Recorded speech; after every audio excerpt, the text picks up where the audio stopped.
Hey y'all, on this episode of the Born and Made podcast, I am sitting down with a guy that inspires me every single day. His name is Lewis Howes. He is an inspirational rock star. He is a New York Times bestselling author. He is a professional athlete. He is one of the top-ranking podcasters of all time. Lewis and I talk about so many different things, but he gets so honest and open and vulnerable with us. He shares some stuff that has changed his life and that I relate a lot to as well. I am really, really excited for you to listen in here because this is a powerful podcast. By far and away one of my favorites. Take a listen. Ladies and gentlemen, boys and girls, people of all ages, I am fired up beyond belief to introduce someone who inspires the daylights out of me, and I think people all over the world. Actually, I don't think I know people all over the world. I would love to welcome Lewis Howes, New York Times best-selling author, professional football player, professional handball player, absolute master of inspiration and motivation. Lewis Howes, thank you so much for joining me on the Born and Made podcast. My man, thanks, Michael. Appreciate you, man. So, dude, I've been following you for quite some time, and you have just the beauty of what you do is in the simplicity of what you do. You have figured out a way not only to get to my heart, soul, and mind, but I think people all over the world. And the premise of this podcast is pretty simple. It's called Born or Made, and I came up with this concept because I believe that there is a question that a lot of people don't necessarily talk about. Although it's been brought up here and there recently. But the question that I pose, people that inspire me and influence the world, is this idea of whether or not you believe that high-performing individuals, people of your ilk, were born with an innate ability to do what you do, or you had to be made over time. And it's a question that's super interesting to me. I've had a bunch of people on the show, and I would say it's about a 50-50 split. I don't like to get a real answer till the end of the show, but the idea here is to really just dive into your story, because I believe that at the end of the day, human beings, whether they like it or not, really enjoy listening to stories. And then of course some of us love telling stories. But the idea, life is really about storytelling, and business is about storytelling. And I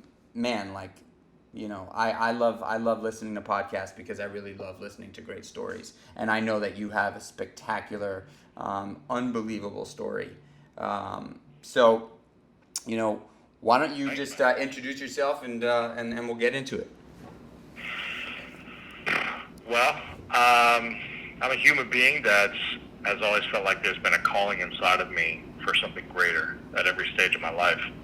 From when I was a kid, I felt like I was alone all the time. I felt like I wasn't sure why I was here. I remember asking when I would get in trouble at school, I'd be sent to the principal's office, and I would just kind of ask the question, why am I here? I wish I were dead. So I would say that often when I would get in trouble. And I think I would get in trouble because I never knew what my purpose was. I never knew why was I born? What's the reason of this life? If I didn't feel the love, I didn't feel attention, I felt like I was picked on and bullied. I had a learning disability where it's just really hard to focus in school.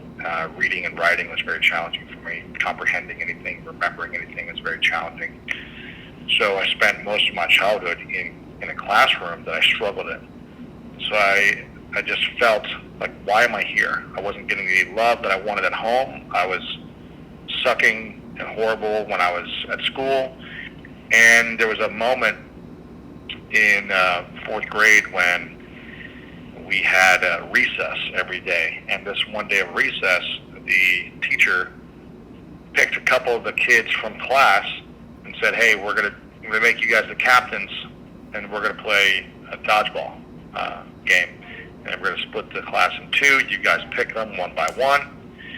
And I remember these two kids were just picking all the boys one by one, and I kind of thought to myself, I should be picked pretty close to the top. I'm an athletic guy, I'm tall. And one by one, they start picking all the boys in the class, and then I'm the last boy, thinking that I'm going to be the last boy picked, and I'm embarrassed. But then they pick a girl after the last boys are picked, and then they pick all the girls, and then by default, I was the last one to go on the team, the last person's team. And I remember that moment, I was like, never again am I going to be picked last for anything. Like, I don't care what it is. I'm going to make sure that I'm talented enough, skilled enough, that I work so hard and I dedicate myself just so I never get picked last. That was my goal. And I was, fourth grade. I can't remember how old I was, 9, 10, 11, whatever that is. And that was kind of like a moment where I was just like, okay, I started training every day after class. I would use all this frustration during class that I wasn't doing well in school, and I said, I'm going to go to the basketball court, baseball field, soccer field. I'm just going to train all night long. Can I just stop you there for a sec? Because this is a conscious decision that you made, and you clearly remember making this decision in fourth grade. Of course, yeah. Got it. I was just like, yeah, I'm just not going to be picked last ever again. The feeling of just being so humiliated and embarrassed. This is like a first world problem, like getting picked last on the playground. It's not like I was starving or, really going through that tough of a time. I had a roof over my head, but emotionally, my inner world was suffering, and I felt like I was under an emotional attack all the time through the pressures of school, getting picked on because I would stutter all day in class. I was in special needs classes because I couldn't read and write, all these things. So it felt like I was under an emotional attack all the time. And that was just the decision. I was like, I'm never going to get picked last again, and I'm going to become the greatest athlete I can become. So the reason why I interrupted you and is because in telling your story, I might just stop you a few times just to sort of like hone in on one thing, because I feel like obviously you are going through an enormous amount of adversity at an early age, which is traumatic for, I think, anybody, whether it's through the home life, the school life, that sort of destruction, internal destruction, which I have a lot of experience with, unfortunately, as well. Is really difficult. But a lot of people at that age, or a lot of kids at that age, wouldn't necessarily turn around and say, this is the last time that's going to happen. I would say probably the majority, unfortunately, of people that go through things like that implode and essentially use that ammunition to destroy themselves piece by piece. And so it's interesting that you turned a corner and said, and you used it in a positive way, and I think that sort of is sort of alluding to why you are who you are. But anyway, continue. Yeah, I mean, it's in some ways I did implode. In other ways, I exploded and used it to develop skills and talents to prove everyone wrong in the world about me. And it got me so far until I imploded, and my whole world kind of fell apart when I hit 30 years old. I used this fire, this negative energy to achieve all my dreams. And from that moment forward, I went on to being the last picked, to becoming, a few years later, in middle school basketball, high school football, becoming a starter, MVP of the league, all-state, then going off to college. And my dream was to be an All-American athlete. Did that in 2 sports. Then it was a dream to be a professional football player. Did that. Then it was a dream to go to the Olympics. And I've been playing on the USA national men's handball team for the last 8 years. We haven't qualified, but it's always been like chasing this dream to prove people wrong who picked me last or who made fun of me or whatever I was feeling.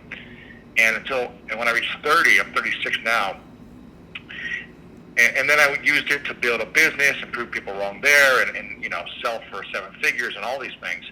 But every accomplishment I achieved it's almost like I felt more miserable after I achieved the biggest dreams of my life. And I never understood why I would be miserable and angry within 10, 20 minutes after achieving, everything I wanted, All-American, professional athlete, New York Times bestseller, all these things that I worked so hard for. Why was I not happy after it happened?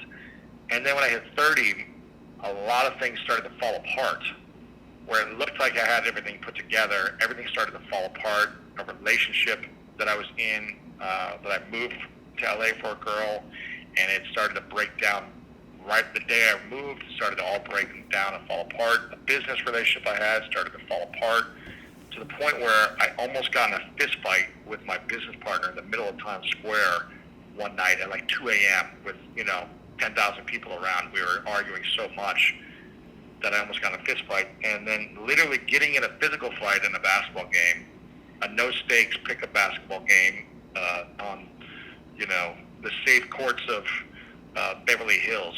And after this fist fight, I was just like, my friend was with me, and he goes, I don't want to be your friend anymore. I don't want to hang out with you. Like all this anger, all this. And this is 6 years ago? Yeah, 6 years ago. And he goes, I don't want to be your friend anymore. Like, I don't know what's gotten into you. I played college football with this guy. We've known each other for 8 years. And he goes, I just don't want to be your friend anymore. And that was a huge wake-up call for me when my best friend is like, hey, something's wrong with you. I can't really keep this any longer, and you got to make some changes. Otherwise, I don't want to spend time with you. And that's when I really took a look at my life and just said, wow, I need to reflect on everything. Every thought, every habit, every reflection, every action I take, everything. And I need to take responsibility for it all.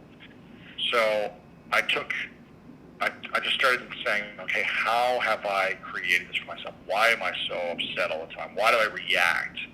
Why do I get triggered? Can I ask you something though? So when you say upset, like when you say why I'm so upset all the time, I'm so angry all the time, are you able to go back there for a minute and sort of determine or delineate whether that anger was self-hatred or self-anger, or was it anger towards others? I think I didn't really know what it was. I just thought, this is who I am, and don't try to change me. You were just fucking pissed. I was just actually, I was probably the happiest guy ever until I was triggered. And then when I would get triggered, I would react and, try to defend myself in any situation, whether it be relationship trigger, business trigger, pick a basketball game trigger. I didn't know. I just was like, this is who I am. And would just defend myself.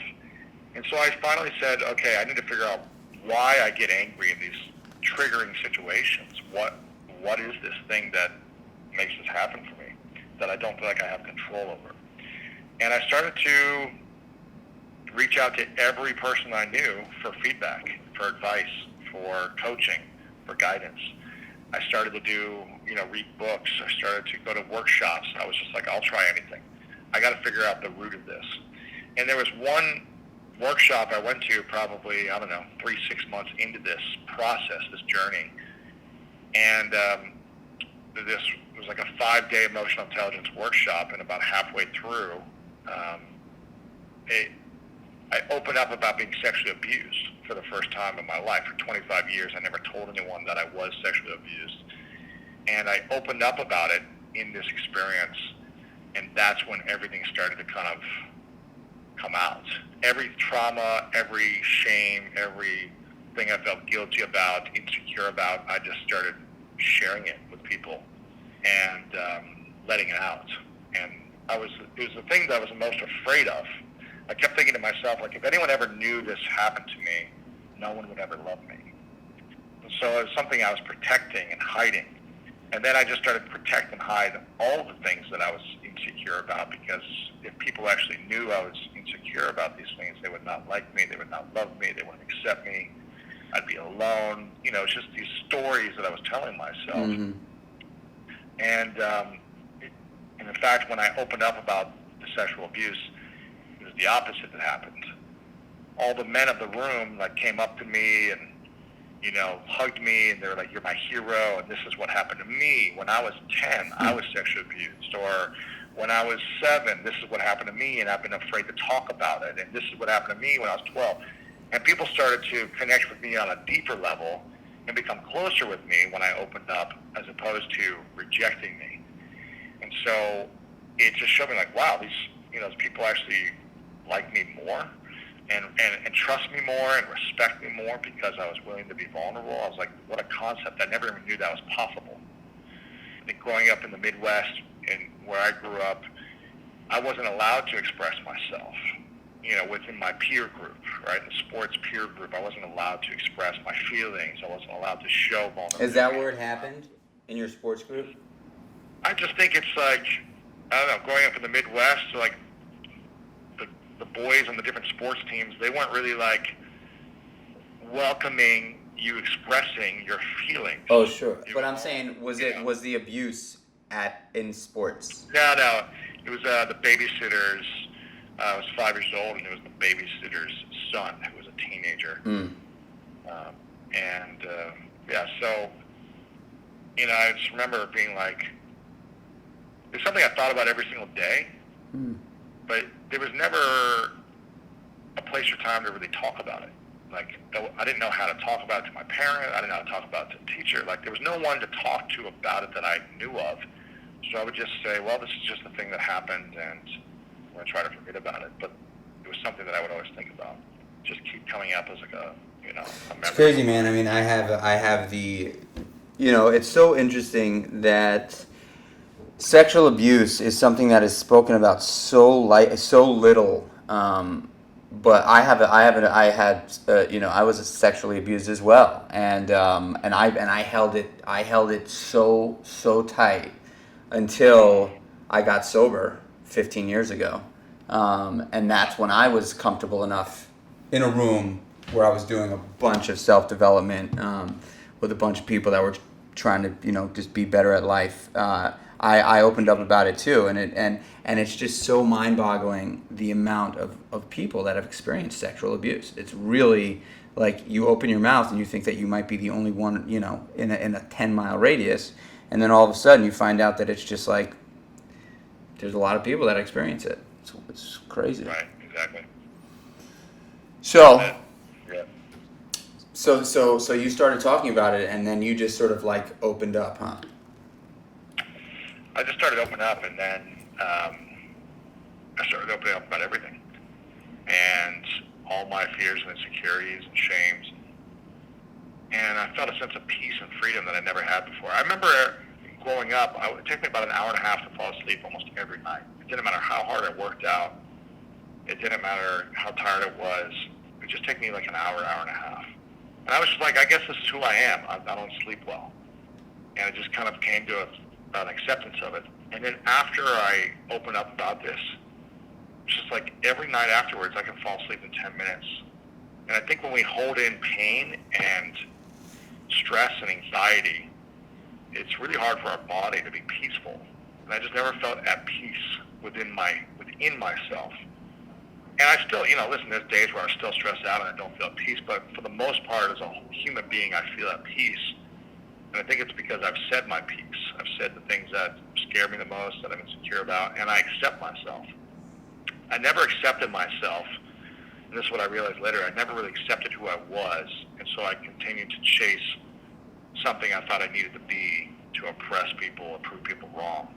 And now I just fully accept who I am, and I can live from a place of lifting others up as opposed to trying to prove people wrong. And it's a completely different energy that is more sustainable and renewable than what I was living off of.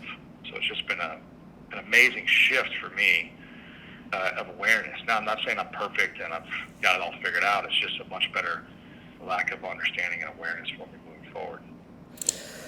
Wow, man. I mean, I appreciate you you being honest, open with us here, because I feel like a lot of people really struggle with they struggle with having the ability to talk about the things that scare them most.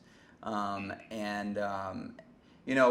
mean, while I have you, I think it'd probably be a good question to ask If there are people out there that are listening, I'm sure that you've talked about this in the past, but if there are people out there that are listening and that don't have sort of that coming to sort of like light, white light moment where they begin to understand what it is that is making them so angry or making them so depressed or making them so miserable. But they do know that they're holding on to a deep, dark secret that they haven't spoken to anybody about. Is there a formula that you would suggest someone that has not? I mean, yeah. I think the formula is it's going to be hard for you to come to peace with yourself until you start to share. And I think when you share your shame, that's when you can start to heal. So whether it's a friend, a therapist that you pay who lives with confidentiality, a chat line, if it's sexual abuse or trauma that you've had in your past, 1in6.org for men has a confidential chat line, text, or calling.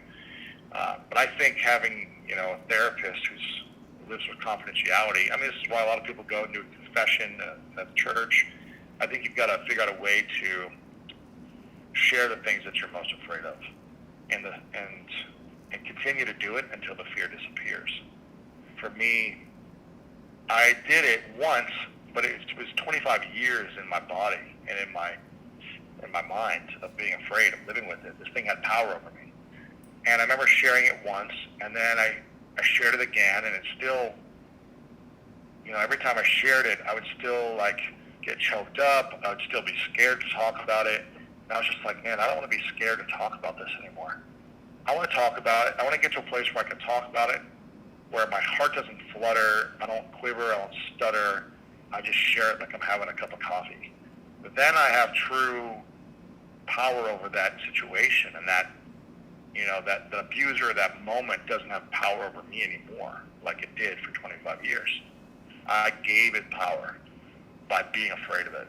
And so now I just try to do that with everything I'm insecure about, every shame, anything, any flaw of mine. I try to speak it into existence and talk about it.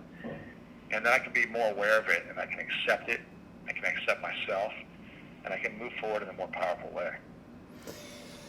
Powerful stuff, man. I mean, it sounds like but even amidst all this stuff, and before you had that moment in life where it was a real turning point for you, you were able to put together so many incredible things.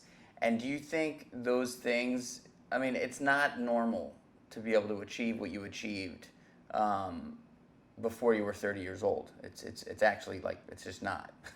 And so I think that there was something driving you, and you said it was really sort of to prove people wrong, but yeah. To unpack that a little bit, you're now on the other side of it, and you have accomplished so much in potentially a different way. School of Greatness, I think it's one of the biggest podcasts to ever exist, and it's just. I find it interesting that you were able to put so much on the board before this, and then you had this moment, and it continued and actually amplified, and you've been able to touch millions of people. What do you think that is? What is that? Where does that drive and ambition, determination, the necessity, the want to make people happy and free? What is it? Oh, you mean the desire? You're unstoppable. Before I turn 30 or now? Before I turn 30 or now? Now. Oh, I always felt like, this is going to sound weird, but I always felt like I was here for something greater. I was here for a greater mission. I don't know if you've ever felt this, but I just felt like something was pulling at me. Something was pushing my heart. Something was tapping me on the shoulder. Something was shining inside of me. I just felt like, and I never knew why. I was like, why am I here? There must be something greater. If there's not something greater, then why am I here? I might as well kill myself. That's literally what I thought when I was 6, 7, 8 years old. It's like, I'm going through so much suffering, so much internal pain, so much loneliness. I had no friends. I was in the special needs classes, all this stuff. I was like, why am I here if it's not for something greater? So should I just end it now, or go figure out what this is supposed to be for? And I think I was just like, I have nothing to lose, because I always felt like I was a loser. I always felt like no one loved me, no one cared about me, I had no friends. I'm picked last at everything. They're making fun of me every day in school. So I have nothing to lose. So I might as well risk it all and go for it. And I did that at every stage. In sports, I was willing to sacrifice my body every day of practice, every game. It didn't matter. I would dive after everything. And I think that it wasn't, it was kind of like just being stupid, probably. I wasn't even being smart. I was just like this, it wasn't even fearlessness. It was just like, I don't care if I die type of mentality. So I might as well lay it all on the line. And I think by doing that decade after decade in sports, it paid off.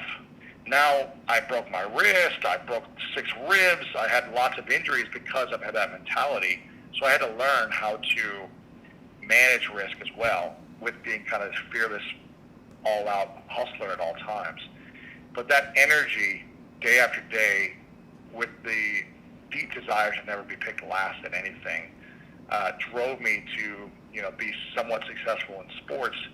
And then now at 23, 24, when I was done playing football, I had the skill set. I knew how to work very hard. I knew how to set goals clearly and manifest them quickly because of all my training from sports. And I just applied that quickly. I just said, how can I make my life a sport? What do I need? Who are my coaches? Where's my chalkboard? How do I draw the plays? And I just reinvented myself in the business after that. When I hit 30, and I realized, okay, I can achieve anything I want, but I haven't achieved fulfillment yet. So how do I do that? How do I figure that out? And I started to open up about these fears and these shames. That's when I said, wow, now I have a sustainable, healthier energy that I can continue to improve upon year after year and build upon. I can still take these big risks that most people aren't willing to take, because I'm willing to fail at a lot of things and at least not regret that I didn't try something. Whereas a lot of people I talk to who aren't where they want to be aren't willing to risk that big. And I think that's the difference. Is I'm willing to make the risk. I'm willing to fail because I know it's going to teach me something. It's going to give me a skill set that'll help me for something greater in the future. And that's the way I live. Man, I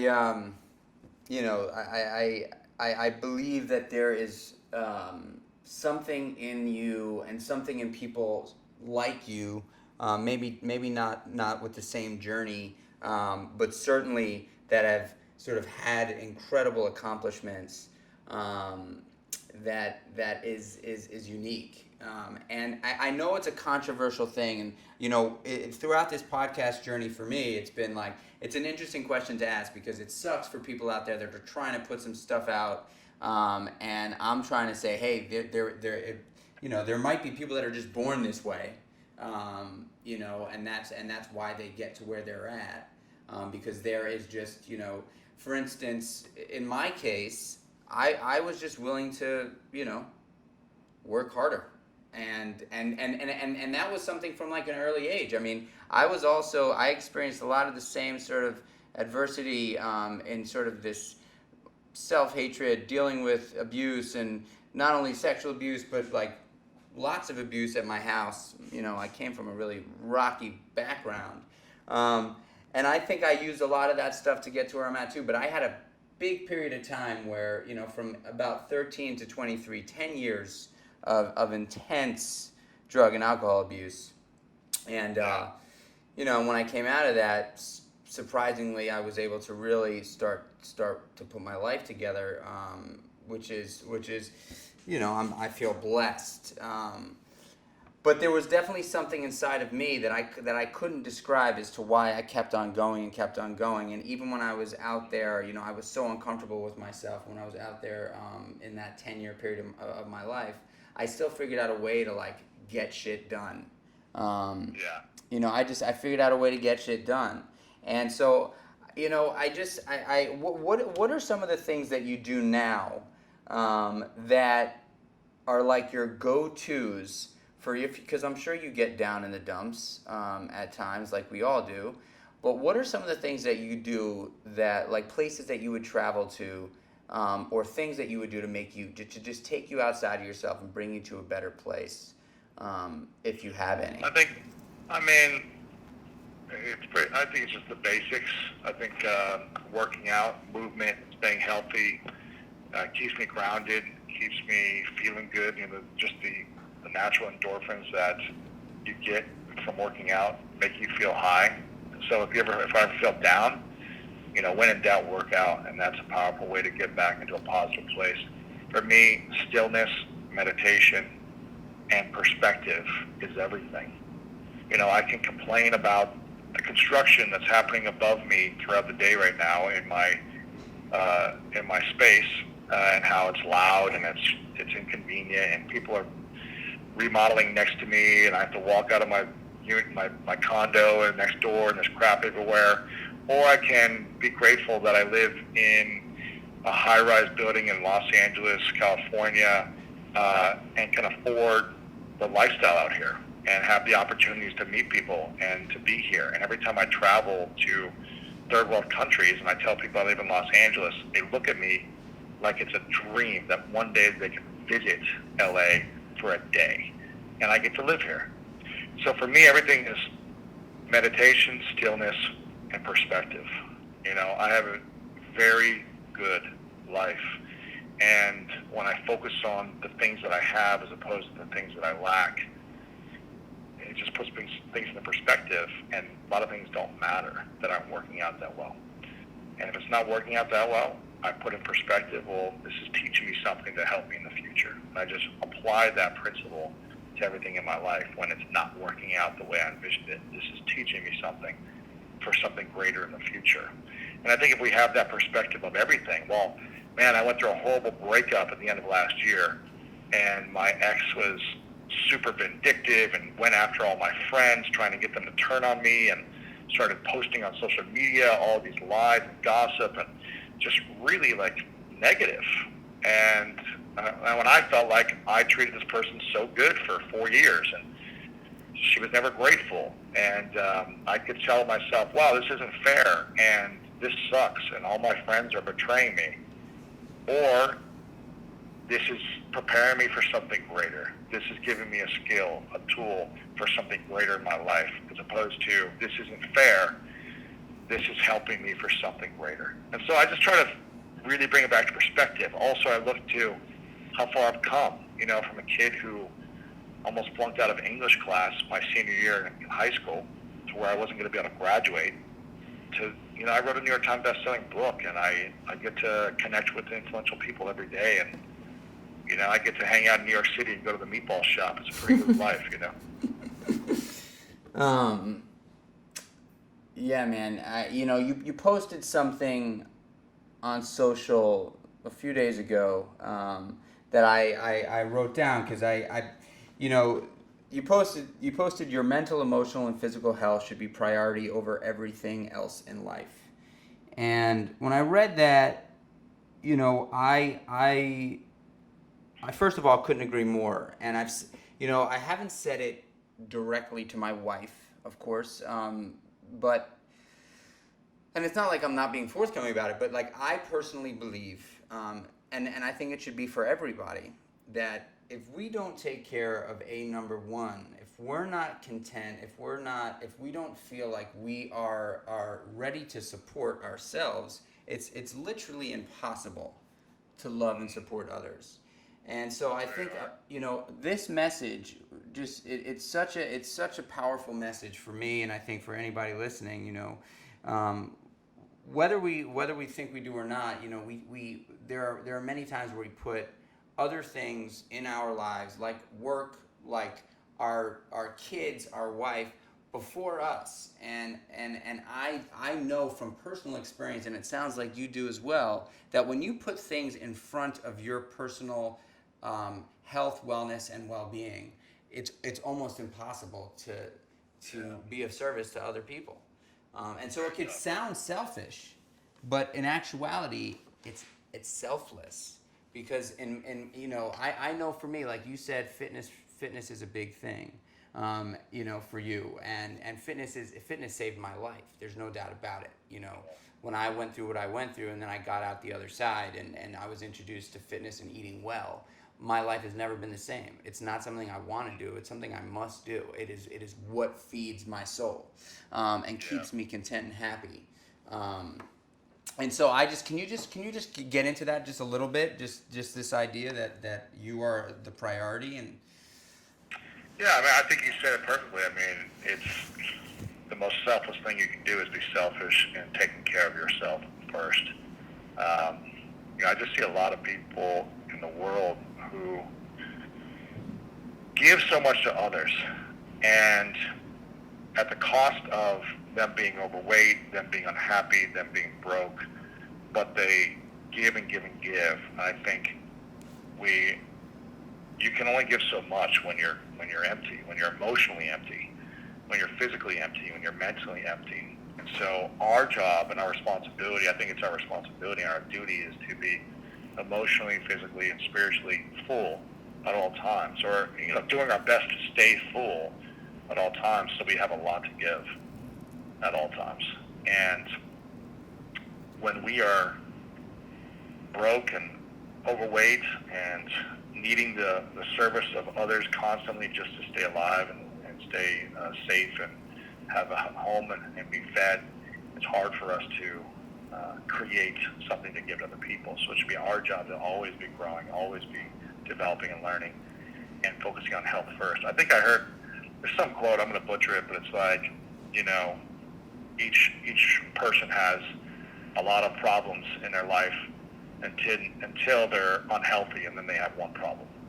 Mm-hmm. Because our health, nothing else matters if you're not healthy. Right. If you get sick. I remember when it's like I broke my wrist, and I remember being like, oh, I'm never going to do this stupid thing again. Just please make it be healthy. And I'll always take care of my body. I'll do mobility every day. You swear that you're always going to do these things again, because nothing else matters when you're laying on the couch and you can't walk or you can't do something. So, you're the most probably shredded person in the country right now, and you know the importance of this. When I see your photos on Instagram, I'm like, this guy's got 3.5% body fat.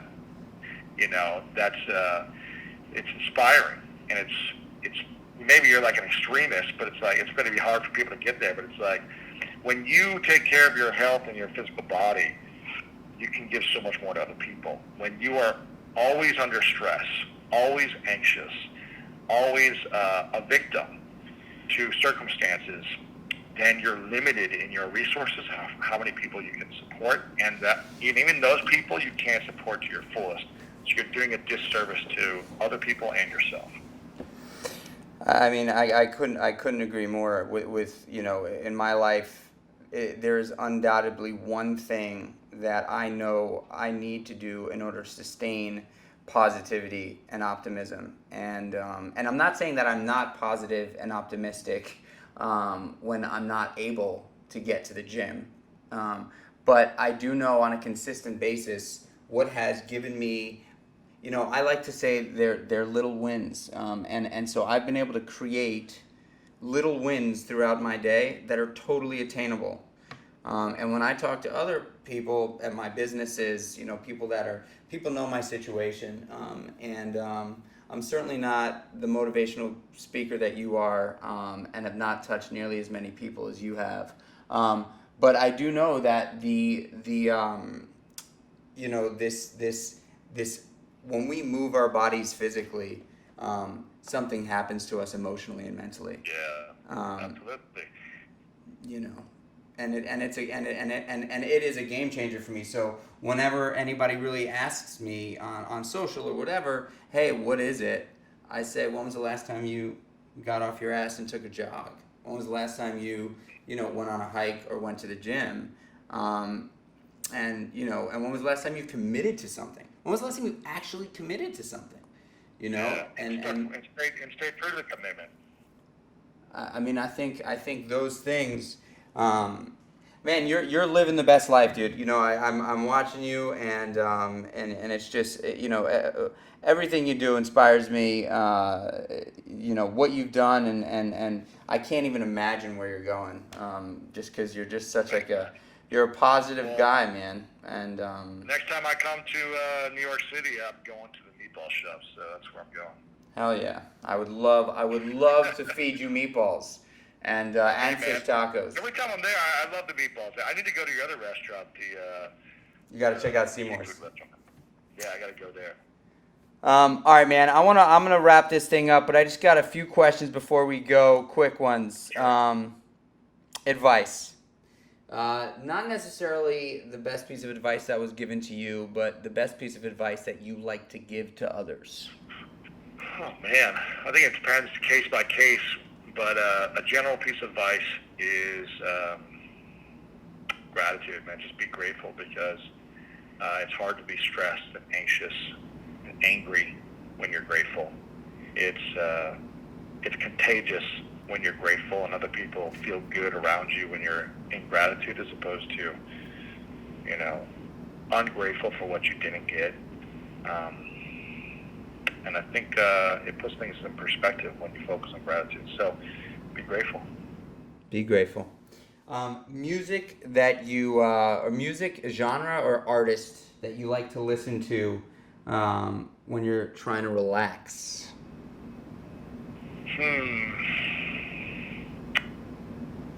I'm weird. I put like the same songs on repeat until I'm sick of them. So I'll listen to a song for like 2 weeks, and I'll listen to it like 100 times a day. And it kind of is relaxing for me to listen to the same song over and over, because I get into a flow, into a zone, and I kind of get in a rhythm. So I don't know if there's like a specific genre. Sometimes that can be like intense techno music too, that'll make me feel relaxed. And other times, because I just get into like a flow. There was what was it called? I think it was called Strobe by Deadmau5. That really got me into the flow, and every time I listen to it, it still does. It's kind of like relax and chill. I think it's called Strobe. I have unfortunately, and I hope it gets better over time, but I have the absolute hardest time relaxing. Really? Oh man, I have the hardest time. It's just I have such a hard time with it. Honestly, I think that the most relaxed I get is actually when I'm solo in the gym. That's when I'm like feeling. I bet, man. Well, something I did that helped me really relax was I went to India, did a meditation experience for like 2 weeks, and now I can get into a relaxed state because I went through that experience and I trained it, and it's easy for me to kind of go back there now whenever I need to. But do you meditate every day? I wish I said I did. I want to every day. I did after that experience for a long time, and then I do it, once, twice a week when I feel like I need to. But it's funny because every time I meditate, my day is better than when I don't. And so it's just like a reminder. I just got to do it consistently. We have the answers. Sometimes we just don't execute, Is there, and that meditation, is there was it like a specific technique? Yeah, there's different stuff that they teach, but there's like a 12-minute meditation that I do with just some like gentle music, and they teach you just a different deep breathing and the visualization process that I follow. But it's kind of like you got to go through the experience of it for the week or the 2 weeks to kind of break down what's not allowing you to relax.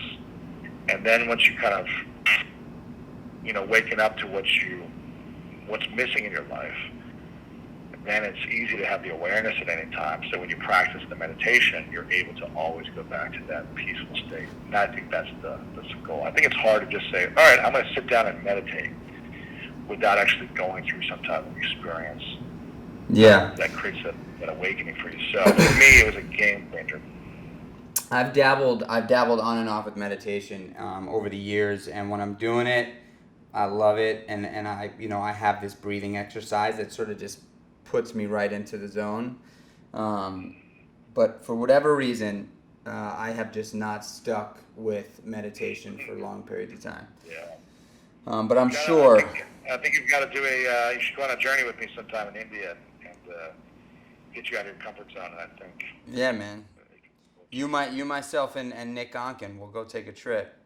There you go. Amen. Louis, I can't thank you enough, man. I really, really appreciate you. Now I've just got to ask the final question. Born or made? Both. Both. We're all born with the light within us, with the desire to be something greater. But we have to make the decision to make it happen. Man, dude, you are the man. Everybody, Lewis Howes is a legend. I'm sure you have all listened to him, but you got to check out his podcast, School of Hustle, and you put on these amazing summits. You got a summit coming up, don't you? Yeah, Summit of Greatness, and it's every year. Awesome, man. Lewis, thank you. Next time you're in New York, I would love nothing more than to give you a high five and a hug and throw some meatballs at Love you. it, man. I love it, man. I might put you out of business and eat all the balls. I can eat. That's my challenge. Hey, man, I got you. I appreciate it, man. Thank you, brother. Thanks for the time.